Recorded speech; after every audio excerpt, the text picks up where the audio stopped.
এই চমৎকার আম বিস্তারিত বিশ্লেষণের স্বাগত জানাচ্ছি। আজকের এই সেশনটি শুরু করতে যাচ্ছি দারুণ একটা বিষয় নিয়ে, যা আসলে আধুনিক আইটি ইনফ্রাস্ট্রাকচারের একেবারে মেরুদণ্ড বলা যায়। হুম, একদমই তাই। আজকের আলোচনার মূল ভিত্তি হলো, মানে যেই সোর্স ম্যাটেরিয়ালটা আমরা দেখছি, সেটা হলো AWS ইন্টারভিউ নোটস শীর্ষক একটা অত্যন্ত তথ্যবহুল ডকুমেন্ট। যারা ক্লাউড আর্কিটেকচার নিয়ে নিয়মিত কাজ করছেন বা নিজেদের প্রযুক্তিগত জ্ঞানকে আরও একটু সানিয়ে নিতে চাইছেন, তাদের জন্য এই ডকুমেন্টটি একটা দারুণ রিসোর্স।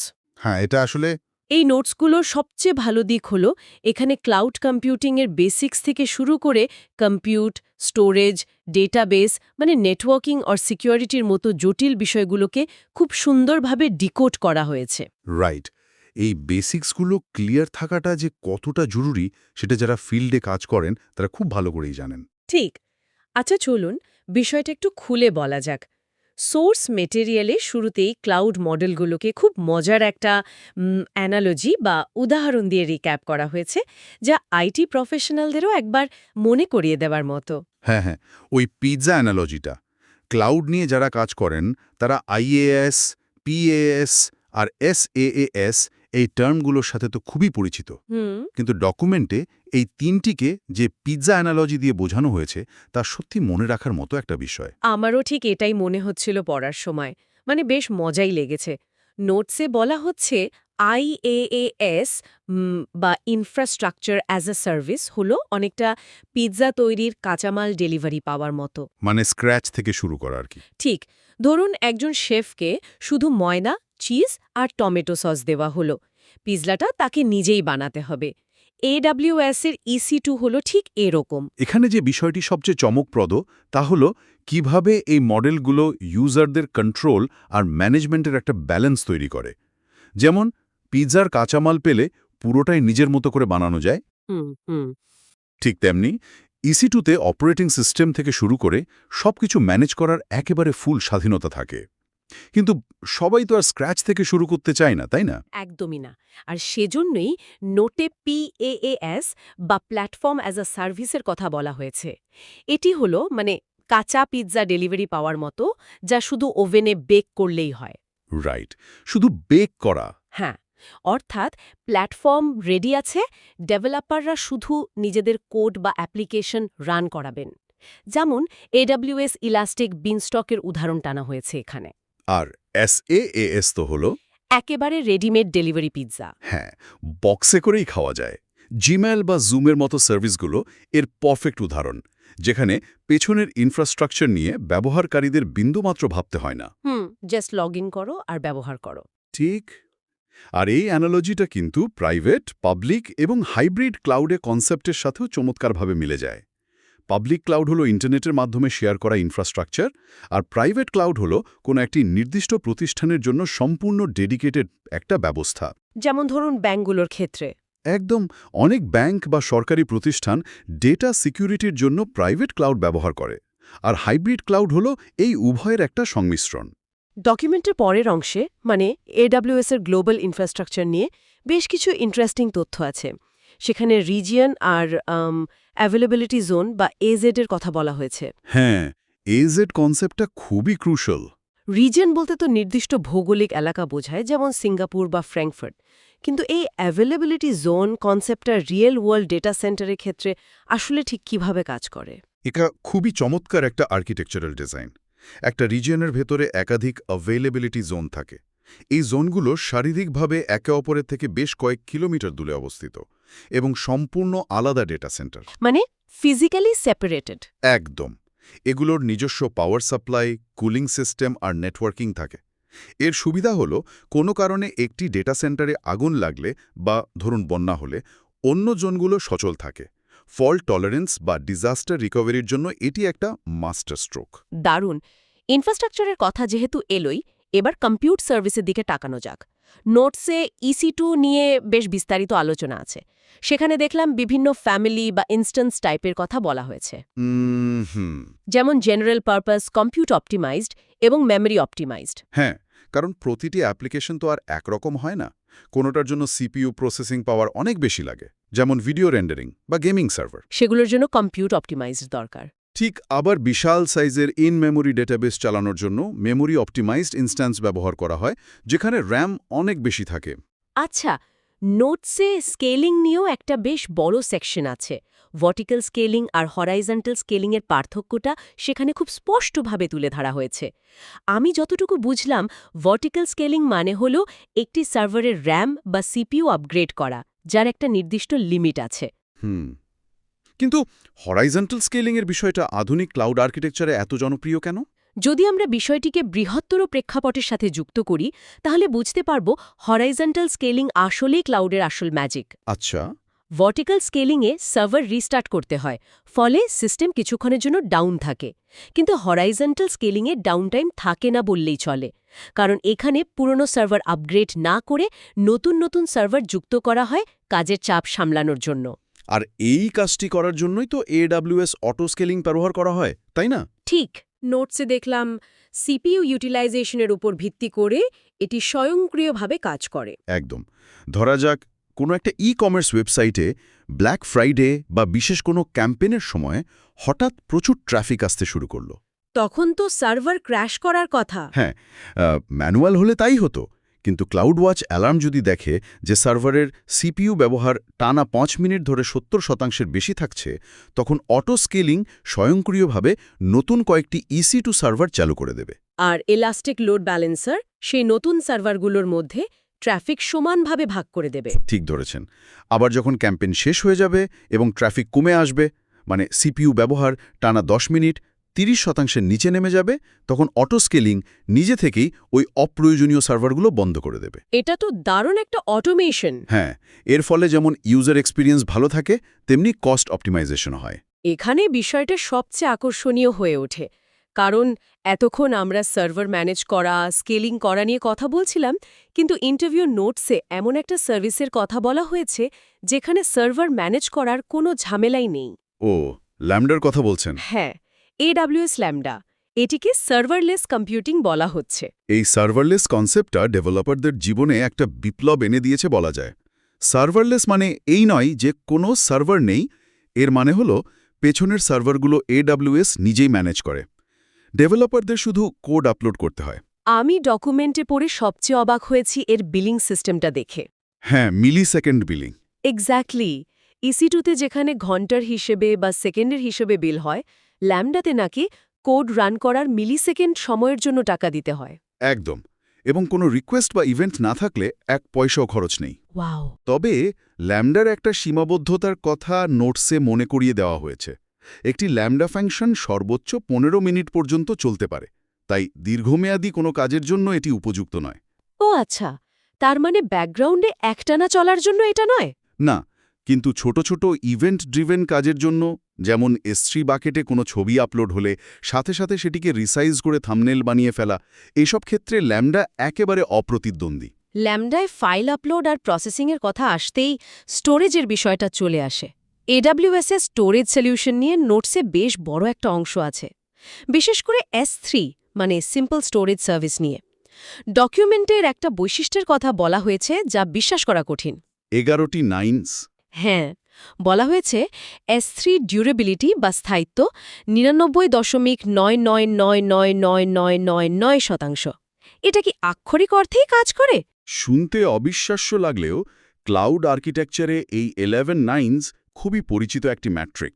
এর গাণিতিক অর্থ হল, যদি S3 বাকেটে 10 মিলিয়ন বা 1 কোটি অবজেক্ট বা ফাইল রাখা হয়, তবে প্রতি 10,000 বছরে মাত্র একটি ফাইল হারানোর সম্ভাবনা থাকে।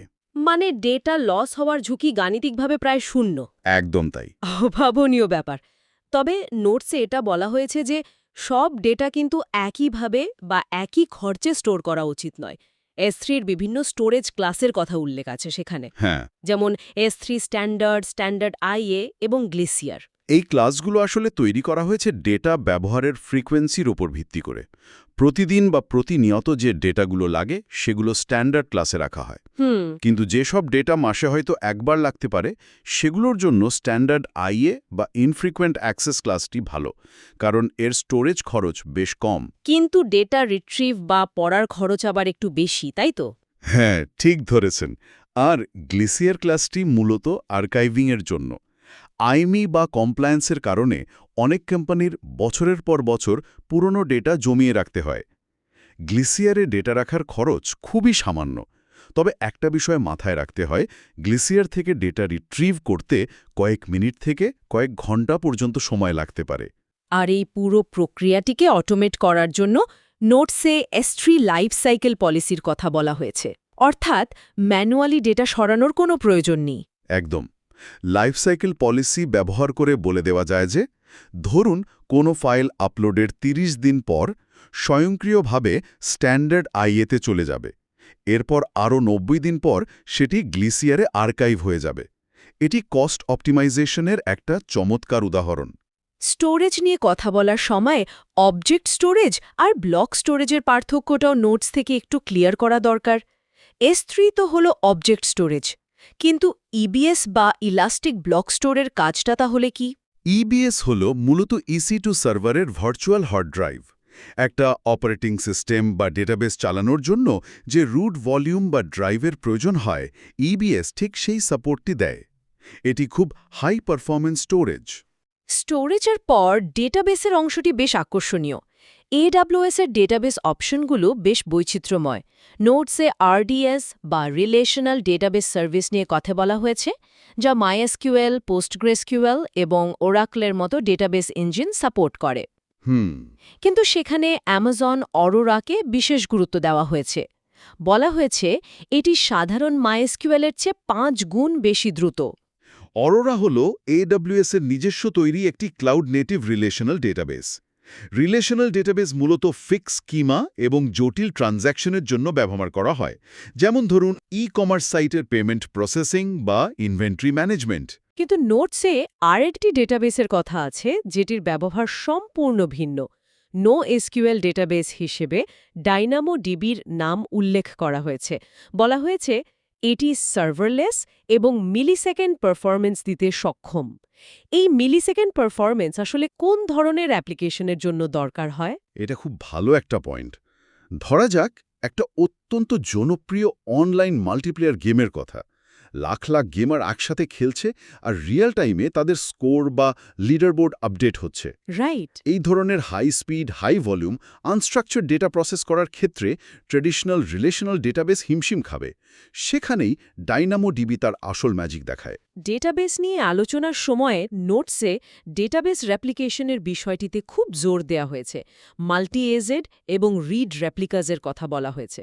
মাল্টি এজেড সেট করা হয় মূলত হাই অ্যাভেলেবিলিটি বা সিস্টেম সবসময় সচল রাখার জন্য। মূল ডেটাবেসের একটা কপি অন্য একটা অ্যাভেলেবিলিটি জোনে সবসময় সিঙ্ক্রোনাইজ হতে থাকে। মানে একটা রিয়েল টাইম ব্যাকআপ তৈরি হচ্ছে। হ্যাঁ, যদি কখনো মূল ডেটাবেসটি ডাউন হয়ে যায়, তবে কোনো মানুষের হস্তক্ষেপ ছাড়াই সিস্টেমটি স্বয়ংক্রিয়ভাবে ব্যাকআপ ডেটাবেসটিকে প্রাইমারি ডেটাবেস হিসেবে প্রমোট করে। এটি একটি ফেলওভার মেকানিজম। আর রিড রেপ্লিকাস ব্যবহার করা হয় পারফরম্যান্স বাড়ানোর জন্য, তাই তো? মানে ডেটাবেস থেকে শুধু ডেটা পড়ার বা রিড করার চাপ কমানোর জন্য। ঠিক, অনেক ইউজার যখন একসাথে ডেটাবেস থেকে শুধু ডেটা দেখতে চায়, তখন রিড রেপ্লিকা সেই চাপটা নিয়ে নেয়। ফলে মূল ডেটাবেসের রাইট পারফরম্যান্স ঠিক থাকে। ডেটাবেস আর স্টোরেজের এই কনসেপ্টগুলো তো বোঝা গেল, কিন্তু আমি যখন এই ইন্টারভিউ নোটসগুলো পড়ছিলাম তখন নেটওয়ার্কিং আর সিকিউরিটির অংশে এসে একটু হোঁচট খেয়েছি। এটা অনেকেরই হয়। ভিপিসি বা ভার্চুয়াল প্রাইভেট ক্লাউডের ধারণাটি বেশ জটিল। এর ভেতরে আবার পাবলিক সাবনেট, প্রাইভেট সাবনেটের কথা বলা হয়েছে। সেগুলোকে পাবলিক সাবনেটে রাখা হয়। আর ডেটাবেস বা অ্যাপ্লিকেশন সার্ভারগুলো থাকে প্রাইভেট সার্ভারে, যাতে হ্যাকাররা সরাসরি ইন্টারনেটের মাধ্যমে সেখানে পৌঁছাতে না পারে। একদম ঠিক।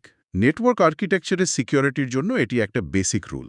নোটসে এই নেটওয়ার্ক লেভেলের ফায়ারওয়াল নিয়ে একটা পয়েন্ট আছে যা ইন্টারভিউয়ের জন্য খুবই গুরুত্বপূর্ণ: সিকিউরিটি গ্রুপ এবং NECL। ডকুমেন্টে সিকিউরিটি গ্রুপকে বলা হয়েছে স্টেটফুল আর এনইসিএলকে বলা হয়েছে স্টেটলেস। এই দুটোর আসল পার্থক্যটা কি? এই কনসেপ্টটা খুব চমৎকার একটা উদাহরণ দিয়ে বোঝানো যায়। সিকিউরিটি গ্রুপ হলো একটা নাইট ক্লাবের দরজায় দলানো বাউন্সারের মতো। বাউন্সার? হ্যাঁ, বাউন্সার যদি কাউকে ভেতরে ঢোকার অনুমতি দেয়, মানে ইনবাউন্ড, তবে সেই ব্যক্তি যখন বেরিয়ে যেতে চাইবে, বাউন্সার তাকে আর নতুন করে চেক করবে না। এটাই হলো স্টেটফুল। অর্থাৎ ইনবাউন্ড ট্রাফিক অ্যালাউ করলে আউটবাউন্ড ট্রাফিক অটোমেটিক অ্যালাউ হয়ে যায়। চমৎকার। আর এনএসিএল তাহলে কি? এনএসিএল কাজ করে সাবনেট লেভেলে। এটি হলো অনেকটা বর্ডার বা সীমান্তের ইমিগ্রেশন চেকিংয়ের মতো। আচ্ছা। দেশে ঢোকার সময় যেমন পাসপোর্ট চেক করা হয়, দেশ থেকে বের হওয়ার সময়ও আবার চেক করা হয়। এটি হলো স্টেটলেস, অর্থাৎ ইনবাউন্ড ট্রাফিক অ্যালাউ করলেও আউটবাউন্ড ট্রাফিকের জন্য আলাদা করে রুল সেট করতে হবে। দারুণ একটা অ্যানালজি। এটি আসলেই একটা বড় কনফিউশন দূর করে দিল। এটি একটি গুরুত্বপূর্ণ প্রশ্নের জন্ম দেয়। এত বড় একটা ক্লাউড সিস্টেমকে সুরক্ষিত রাখার জন্য নেটওয়ার্ক ফায়ারওয়াল তো দেওয়া হলো, কিন্তু ক্লাউড অ্যাকাউন্টের ভেতরের অ্যাক্সেস কিভাবে কন্ট্রোল করা হবে? কে কোন ডেটাবেস ডিলিট করতে পারবে আর কে শুধু দেখতে পারবে, সেটা কিভাবে নির্ধারিত হবে? নোটসের একেবারে শেষের দিকে আইএএম বা আইডেন্টিটি অ্যান্ড অ্যাক্সেস ম্যানেজমেন্টের ওপর জোর দেওয়া হয়েছে ঠিক এই বিষয়টির জন্যই। সেখানে একটা বড় সতর্কবার্তা আছে।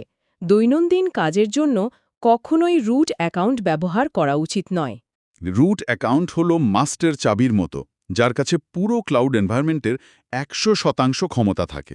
এটি দিয়ে সাধারণ কাজ করাটা মারাত্মক ঝুঁকির। আইএএম এর মূল মন্ত্রই হল প্রিন্সিপাল অফ লিস্ট প্রিভিলেজ। অর্থাৎ কোনো ব্যবহারকারী বা অ্যাপ্লিকেশনের ঠিক যতটুকু কাজ করার কথা তাকে কেবল ততটুকুই পারমিশন দেওয়া। একজন ডেভেলপারের যদি শুধু EC2 সার্ভার দেখার দরকার হয়, তবে তাকে ডেটাবেস ডিলিট করার পারমিশন দেওয়া একেবারে উচিত নয়। ঠিক তাই, এর সাথে সব ইউজার অ্যাকাউন্টে MFA বা মাল্টি ফ্যাক্টর অথেন্টিকেশন বাধ্যতামূলক করাটা সিকিউরিটির অন্যতম প্রধান শর্ত। নোটসে প্র্যাকটিক্যাল সিনারিও বা বাস্তব ব্যবহারের কিছু চমৎকার উদাহরণ আছে। যেমন একটা খুব ইন্টারেস্টিং ট্রিক দেখলাম। কেউ চাইলে কোনো EC2 সার্ভার ছাড়াই S3 বাকেট ব্যবহার করে অত্যন্ত কম খরচে এবং অসীম স্কেলেবিলিটির সাথে একটা স্ট্যাটিক ওয়েবসাইট হোস্ট করতে পারে।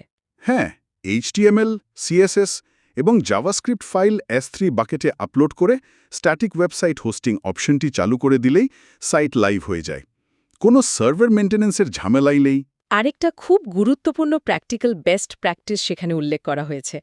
অনেক ডেভেলপার ভুল করে অ্যাপ্লিকেশনের কোডের ভেতর AWS অ্যাক্সেস কি হার্ড কোড করে রাখেন। ওহ, এটা একটা ভয়ঙ্কর ভুল। হ্যাঁ, এটা নাকি মারাত্মক সিকিউরিটি রিস্ক।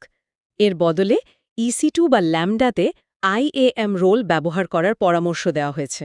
অ্যাক্সেস কি কোডের মধ্যে রাখা মানে হলো পাসওয়ার্ড লিখে বাড়ির দরজার সামনে ঝুলিয়ে রাখা। গিটহাবের মতো ওপেন সোর্সের সেই কোড গেলে যে কোনো হ্যাকারস সেই অ্যাকাউন্টের পুরো কন্ট্রোল নিয়ে নিতে পারে। তাই অ্যাপ্লিকেশনগুলোকে পারমিশন দেওয়ার জন্য IAM রোল ব্যবহার করাই হলো সর্বোত্তম চর্চা। সোর্স মেটেরিয়ালে ব্যাকআপ নিয়ে একটা রুলের কথা বলা হয়েছে, 3-2-1 রুল বা 3-2-1 রুল। এই স্ট্র্যাটেজিটি কিভাবে কাজ করে? এটি ডেটা সুরক্ষার একটা গোল্ডেন রুল বলা যায়। এর মানে হলো যে কোনো ক্রিটিক্যাল ডেটার মোট 3টি কপি থাকতে হবে। এই ডেটাগুলো দুটি ভিন্ন স্টোরেজ টাইপ বা মিডিয়াতে সেভ করতে হবে, যাতে একটি সিস্টেম ক্র্যাশ করলেও অন্যটি অক্ষত থাকে। আর সবচেয়ে গুরুত্বপূর্ণ হলো অন্তত একটি কপি অফসাইট বা ক্লাউডের ক্ষেত্রে ভিন্ন কোনো রিজিয়নে রাখতে হবে। অর্থাৎ যদি কোনো কারণে পুরো একটা রিজিয়ন বড় কোনো প্রাকৃতিক দুর্যোগের কারণে ডাউন হয়ে যায়, তবুও অন্য রিজিয়নে রাখা ব্যাকআপ থেকে সিস্টেম রিকভার করা সম্ভব। একদম। EBS snapshot, RDS automated backup এবং S3 ভার্সনিং ব্যবহার করে এই স্ট্র্যাটেজি খুব সহজেই বাস্তবায়ন করা যায়। তাহলে এই সব কিছুর মানে কি দাঁড়াচ্ছে? আজকে আমরা সেই মজার পিৎজা অ্যানালজি থেকে শুরু করে ক্লাউডের বেসিক মডেলগুলো দেখলাম। এরপর দেখলাম অটো স্কেলিং কিভাবে ট্রাফিকের চাপ অনুযায়ী সার্ভার ব্যালেন্স করে, ল্যামডার সার্ভারলেস ম্যাজিক কিভাবে কাজ করে, S3-র অবিশ্বাস্য 11টি নাইন্স ডিউরেবিলিটি, RDS ও ডাইনামোডিবির পার্থক্য, VPCর নেটওয়ার্কিং সিকিউরিটি আর সবশেষে ব্যাকআপের ওই 3-2-1 রুল। সত্যি বেশ বড় একটা জার্নি ছিল। হ্যাঁ, এই তথ্যগুলো একটা সাধারণ আইটি নলেজকে কিভাবে একটা শক্তিশালী ক্লাউড আর্কিটেকচারাল জ্ঞানে রূপান্তর করে তা সত্যি অসাধারণ। আধুনিক বিশ্বে ক্লাউড শুধু অন্য কারো কম্পিউটার বা হার্ডওয়্যার রিপ্লেসমেন্ট নয়, এটি একটি ডাইনামিক, অটোমেটেড ইকোসিস্টেম। যারা শুনছেন তাদের জন্য এই জ্ঞান অর্জন করা মানে প্রযুক্তির ভবিষ্যৎ পরিবর্তনের সাথে নিজেকে প্রস্তুত রাখা। প্রযুক্তির এই ভবিষ্যৎ পরিবর্তনের কথা যখন এলোই, তখন সোর্স ম্যাটেরিয়ালের বাইরে গিয়ে একটা ভিন্ন আঙ্গিকের কথা বলতে চাই। আজ আমরা দেখলাম AWS কিভাবে অটো স্কেলিং, সার্ভারলেস কম্পিউটিং আর অটোমেটেড ব্যাকআপের মাধ্যমে মানুষের কাজ কমিয়ে দিচ্ছে। ক্লাউড সিস্টেম নিজে নিজেই সিদ্ধান্ত নিতে পারছে কখন সার্ভার বাড়াতে হবে, কখন ট্রাফিক ডাইভার্ট করতে হবে।